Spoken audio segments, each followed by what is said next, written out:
এবার ঘর থেকে বিবি হাজেরা যখন বের হয়ে গেল, তাকাইয়া দেখে ইব্রাহিম নবী, কলিজা বাঙ্গা মুহাব্বত। বিবি হাজেরা ডাক দিয়া কই, স্বামী আমার, এই যে 13 বছর হয়ে গেল আপনি আমাদেরকে ফালাইয়া চলে গেছেন। ইব্রাহিম নবী ডাক দিয়া বলে, ও আমার স্ত্রী, আল্লাহ আমাকে হুকুম করেছে, এই জন্য তোমাদেরকে এখানে আমি রাইখা গেছি। কিন্তু দীর্ঘ 13 বছর পর্যন্ত পার হয়ে গেছে, আল্লাহ একবার বলে নাই যাও তোমার সন্তান এবং তোমার স্ত্রীকে দেখা আসো, এই জন্য আমি আসতে পারি নাই। এবার ইব্রাহিম নবী তার সন্তানকে কোলের মধ্যে জড়াইয়া এমন কান্নার আওয়াজ, ইব্রাহিম নবী তার সন্তানকে ডাক দিয়া বলে, ও সন্তান, আমি তোমার জন্য আল্লাহ তাআলার কাছে দোয়া করেছি। ও সন্তান, আমি তোমারে এত মোহাব্বত করি, আমি তোমারে এত ভালোবাসি, আমার কলিজা ফাইটা যাইতাছে বাবা, তোমারে আমি পারতাছি না কোলের মধ্যে নিতে। কিন্তু আল্লাহর হুকুম, ইসমাইলকে জবাই করতে হবে। কিন্তু জবাই করার আগে বিবি হাজরাকে বলা যাবে না, ইসমাইলকেও বলা যাবে না।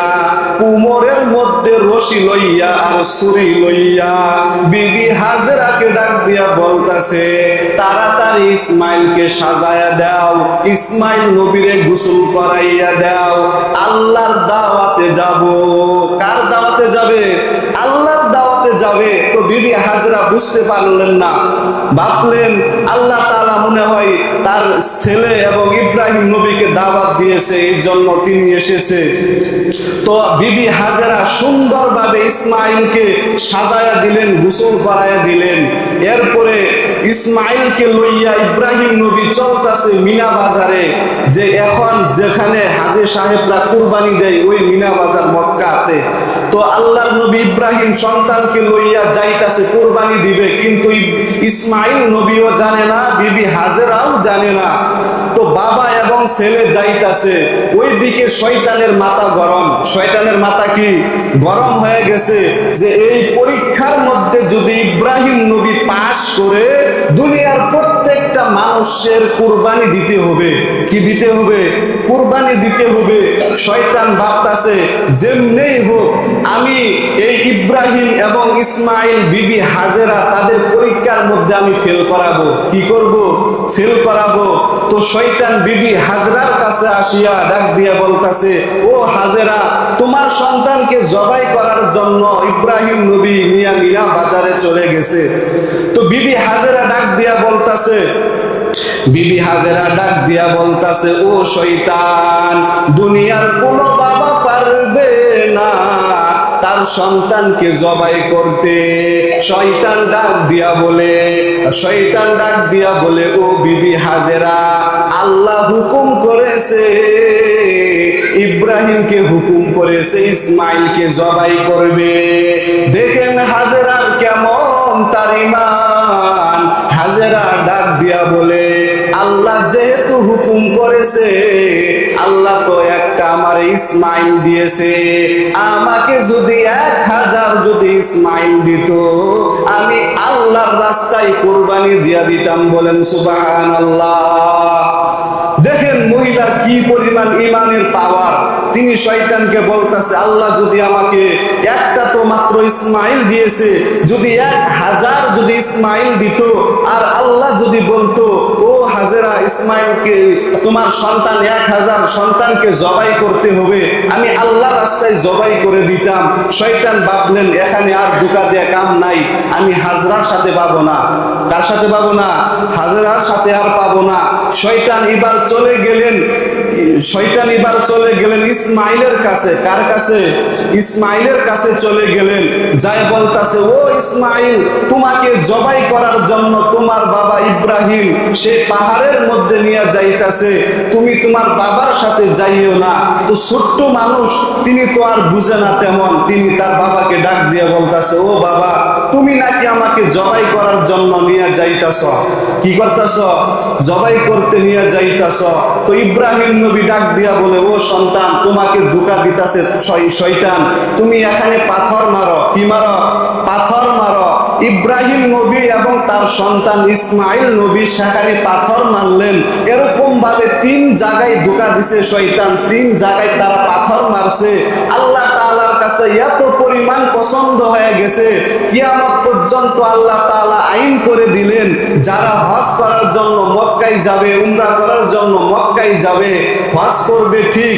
ইব্রাহিম নবী এবং ইসমাইল নবী যেই জায়গায় পাথর মারছে 3 জায়গায়, ওই জায়গায় যাওয়ার পরে হজ করতে হাজী সাহেবরা যদি ওই জায়গায় যদি পাথর না মারে, তাহলে আল্লাহ তাআলা কোনো হাজীর হজ কবুল করবে না। কি করবে না? হজ কবুল করবে না। এই জন্য যারা হজ করতে যায়, দেখবেন ওই জায়গায় যায় 3 জায়গায় পাথর মারে, সেখানে বড় বড় 3টা মিনার আছে। কি আছে? মিনার আছে। যারা হজ করতে যাবেন ভবিষ্যতে, সেখানে যাই আপনাদেরকে পাথর মারতে হবে। তো ইব্রাহিম নবী ইসমাইল নবীকে লইয়া, ছোট মানুষ ইসমাইলকে লইয়া আবার চললেন, মিনা বাজারে চলে গেলেন। কোথায় চলে গেলেন? মিনা বাজারে চলে গেলেন। আল্লাহ তাআলার পরীক্ষা দেখেন কেমন। তো ইব্রাহিম নবী তার সন্তানকে ডাক দিয়া বলতাছে, ও ইসমাইল, আল্লাহ তাআলা তোমাকে হুকুম করতে বলেছে, জবাই করতে বলেছে। কি করেছে? আল্লাহ তাআলা আমাকে হুকুম দিয়েছে তোমাকে জবাই করতে, তুমি কি বলো? তো ইব্রাহিম নবী ভাবতাছে যে আল্লাহ আমার কেমন সন্তান দিলেন, একটু পরীক্ষা করি, তাকে বলে দেখি সে কি বলে। ইব্রাহিম নবী ডাক দিয়া বলতাছে, ও ইসমাইল, তোমাকে জবাই করতে আল্লাহ তাআলা আমাকে নির্দেশ দিয়েছে, হুকুম দিয়েছে, তুমি কি বলো? তো দেখেন নবীর ছেলে ইসমাইল, তার ঈমান কেমন। তিনি ডাক দিয়া বলতাছে, সাতাজিদুনি ইনশাআল্লাহু মিনাস সাবিরিন। আল্লাহর নবীর ছেলে ইসমাইল ডাক দিয়া বলতাছে, ও বাবা, আল্লাহ তাআলা যে নির্দেশ দিয়েছে তাড়াতাড়ি আমারে জবাই করেন, ইনশাআল্লাহু মিনাস সাবিরিন। অবশ্যই আমি ধৈর্যকারীওয়ালাদের সাথে আছি, কোনো সমস্যা নাই। আল্লাহর নবীর ছেলে ইসমাইল ডাক দিয়া বলে, বাবা, তুমি আমারে জবাই করবা, আমার মনে কোনো কষ্ট নাই। ও বাবা, আমার মনে একটা কষ্ট, তুমি যদি এই কথাটা বাড়ির মধ্যে বলতা, আমার মায়ের কাছ থেকে আমি চির বিদায় নিয়ে আসতাম। কারণ তুমি আমাকে, আমার মাকে মক্কার জমিনের মধ্যে ফালাইয়া চলে গেছ দীর্ঘ 13টা বছর। আমার মা আমার জন্য কি পরিমাণ কষ্ট করেছে আমি জানি। ও বাবা, আমার মনের মধ্যে কোনো কষ্ট নাই। তুমি আমার জবাই করিয়া যখন বাড়ির মধ্যে চলে যাইবা, আমার মা আমাকে না পাইয়া কান্না করবে, আর ডাক দিয়া বলবে, ইসমাইলকে আনিয়া দাও। ও বাবা, আমার মায়ের সাথে খারাপ ব্যবহার করবেন না। আমার মাকে সান্ত্বনা দিয়া বলবে,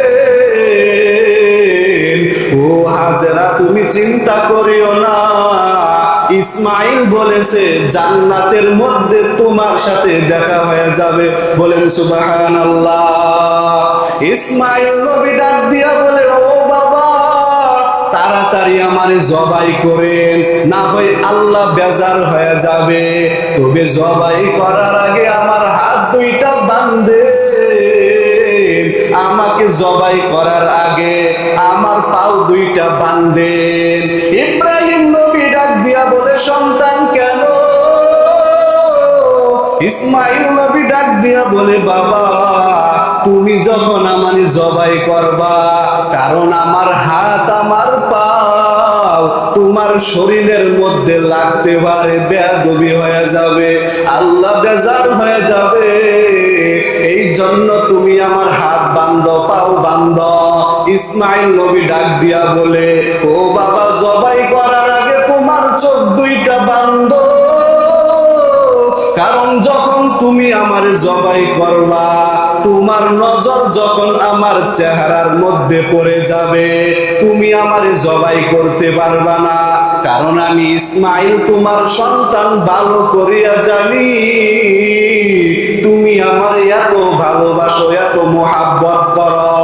এবার ইব্রাহিম নবী রেডি হয়ে গেলেন ছুরি লইয়া, সন্তানকে জবাই করবে। আল্লাহ তাআলা অর্ডার দিয়া বললেন, ও ছুরি খবরদার, আমার ইসমাইলের একটা পশমও যেন না কাটে। এবার ইব্রাহিম নবী ইসমাইলকে জবাই করবেন, হাতে পায়ে রশি লাগায়া দিলেন। যখন জবাই করবে, আল্লাহ তাআলা জিব্রাইলকে ডাক দিয়া বলে, ও জিব্রাইল, দেরি করবা না, জান্নাত থেকে একটা দুম্বা লইয়া তাড়াতাড়ি ইব্রাহিম নবীর কাছে চলে যাও। এবার ইব্রাহিম নবী তার সন্তানকে জবাই করে, কিন্তু সন্তান জবাই হয় না। ইব্রাহিম নবী চিন্তার মধ্যে পড়ে গেলেন, এখন কি করা যায়। এবার ইব্রাহিম নবী হাতের মধ্যে একটা পাথর লইয়া এমন জোরে আঘাত করলেন, পরীক্ষা করলেন ছুরির মধ্যে দাঁড় আছে নাকি নাই। যখন পাথরের মধ্যে আঘাত করলেন, ছুরি ওই পাথর দুই খণ্ড হয়ে গেছে, কিন্তু ইসমাইল নবী জবাই হয় না।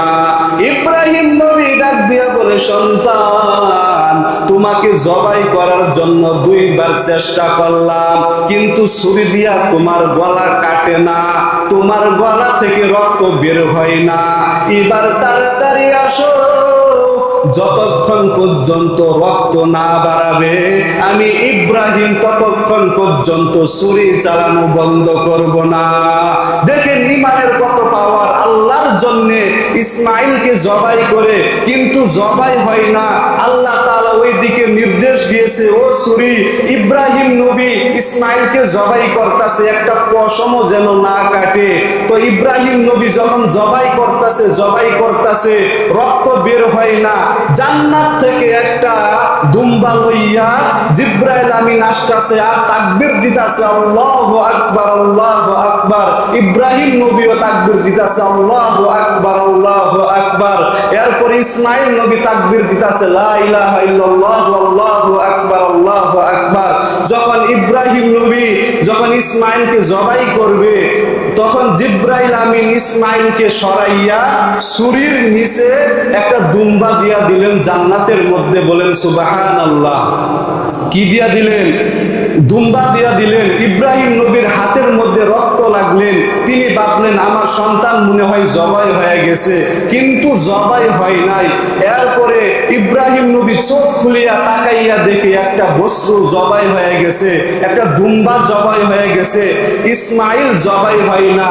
তখন ইব্রাহিম নবী ভাবলেন, আল্লাহ মনে হয় বেজার হয়ে গেছে, এই জন্য আমার সন্তান জবাই হয় নাই। তখন ইব্রাহিম নবী তার সন্তানকে ডাক দিয়া বলতাছে, আরেকবার আসো, তোমাকে জবাই করি, দেখি তুমি জবাই হও নাকি। তখন আল্লাহ তাআলা আসমান থেকে গায়বী একটা আওয়াজ দিলেন, দিয়া বলতাছে, ও ইব্রাহিম, ও ইসমাইল, তোমরা পরীক্ষার মধ্যে পাশ হয়ে গেছো। বলুন সুবহানাল্লাহ। আমি আল্লাহ তো দেখলাম তুমি আমাকে বেশি ভালোবাসো নাকি তোমার সন্তানকে বেশি ভালোবাসো। তোমার বিবি এবং তুমি, তোমার সন্তান, প্রত্যেকটা মানুষ আমি আল্লাহ তাআলার কাছে পাশ করেছে। আমি আল্লাহ তাআলা তোমাদের সবাইকে জান্নাতের মানুষ হিসাবে ঘোষণা দিয়ে দিলাম। বলেন সুবহানাল্লাহ। তো আল্লাহ তাআলা ইব্রাহিম নবীকে ডাক দিয়ে বলতাছে, ও ইব্রাহিম নবী, আর সন্তানকে জবাই করতে হবে না। আমি তোমাদেরকে পরীক্ষা করলাম তুমি কেমন আমাকে ভালোবাসো।